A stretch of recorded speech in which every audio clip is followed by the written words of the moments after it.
আমরা ছোট থেকেই সুপারম্যানের গল্প পড়ে এসেছি, দেখেও এসেছি, শুনেও এসেছি।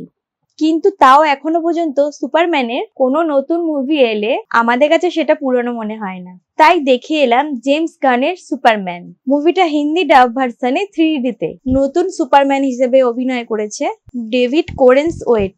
মুভিটির রান টাইম 2 ঘন্টা 10 মিনিট। হ্যালো, আমি সিনেমাসি। চলো এবার গল্প থেকে ঘুরে আসি। তবে গল্পের কথা যদি বলি, আমরা সবাই জানি যে সুপারম্যান অন্য গ্রহ থেকে এসেছিল আমাদের পৃথিবীতে, মানে একটা এলিয়েন হিসেবে এসেছিল, কিন্তু পৃথিবীতে মানুষের সাথে বসবাস শুরু করেছিল। যেহেতু তার কাছে ম্যাজিক্যাল পাওয়ার ছিল, তাই সে পৃথিবীকে বারবার প্রোটেক্ট করতো শত্রুদের হাত থেকে। তার কাছে ছিল সুপার পাওয়ার। সে প্যান্টের ওপর লাল জাঙ্গিয়া পরতো। সাধারণত এটাই আমরা জানতাম আজ অব্দি। কিন্তু এবারে যে জেমস গানের সুপারম্যান, এটা একটু আলাদা রকমই দেখতে লাগছিল। মানে সুপারম্যান কোথা থেকে এসেছে বা কিভাবে সে পৃথিবীতে এসেছে সেইটা এখানে দেখানো হয়নি।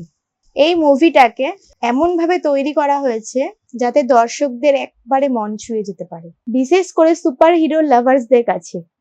সুপারম্যানের গল্প একরকম হলেও কিন্তু এই মুভিটাতে একটু আলাদা রকম ভাবে দেখানো হয়েছে। মুভি শুরু থেকেই আপনাকে অ্যাকশনে বেঁধে রাখবে, যেখানে কিছু ইমোশনাল টাচও দেওয়া হয়েছে। তবে হ্যাঁ, এবারে আমি প্রথমবার দেখলাম সুপারম্যানের রক্ত বেরোচ্ছে নাক মুখ থেকে, যেটা আগে কখনো দেখানো হয়নি। এছাড়া রয়েছে কিপ্টো, মানে সুপারম্যানের সুপার ডগ, যার কেরামতিও আপনি এই মুভিতে দেখতে পাবেন। এই মুভিটা আপনাদের হাসাবে আবার কাঁদাবেও, তারপরেও আপনাদের ফুল এন্টারটেইন করবে। মুভির সিনেমাটোগ্রাফি অসাধারণ। আর ভিএফএক্স এর কথা যদি বলি, তো আপনি বুঝতেই পারবেন না যে ভিএফএক্স ইউজ করেছে, মানে এতটাই স্মুথ স্ক্রিন প্লে। আর মিউজিকের কথা আলাদাভাবে কিছু বলার নেই, মিউজিক অসাধারণ ছিল। বিজিএম ঠিকঠাক আমার লেগেছে। মিউজিক নিয়ে বেশি কিছু বলার নেই। মুভিটা দেখতে যাবেন কিনা ভাবছেন? তাহলে বলি, মুভিটা দেখে ফুল পয়সা উসুল।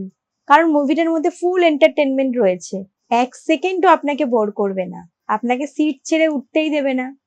এবার যদি আপনি ভাবেন ফ্যামিলি নিয়ে দেখতে যাবেন বা বাচ্চাদের নিয়ে দেখতে যাবেন, তাহলে বলে রাখি, যেহেতু ওটা হলিউড মুভি, তো এখানে কিছু কিসিং সিন আছে, যেটা হলিউডেতে নর্মাল ব্যাপার।